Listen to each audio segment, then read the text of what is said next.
อาเซียนจะจัดกล่องประชุมเกี่ยวกับสภาพการไทยกัมพูเจียในวันที่22ธันวาคม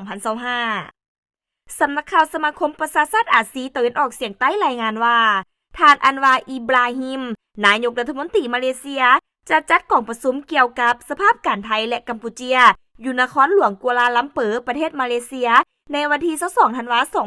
2025เพื่อส่องหาวิธีลดผ่อนความเข็งตึงอยู่เรียบตามเส้นสายแดนไทยกัมพูเจียท่านอันวาอิบราฮิมให้ฮู้ว่าการนำของไทยและกัมพูเจียล้วนแล้วเป็นเอกภาพจะเข้าร่วมกล่องประชุมดังกล่าวทัศนะรวมของรัฐมนตรีกระทรวงการต่างประเทศบรรดาประเทศอาเซียนจะสวมบทบาทสำคัญในการเกลี้ยกล่อมให้ทั้งสองฝ่ายลดผ่อนความเข็งตึงซึ่งไทยและกัมพูเจียล้วนแต่เห็นดีเป็นเอกภาพกับกลุ่มประเทศสังเกตการของอาเซียน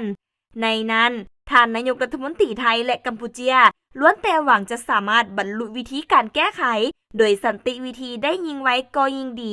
และแสดงความหวังว่าบรรดาฝ่ายจะสามารถบรรลุได้ข้อตกลงในการประชุมครั้งนี้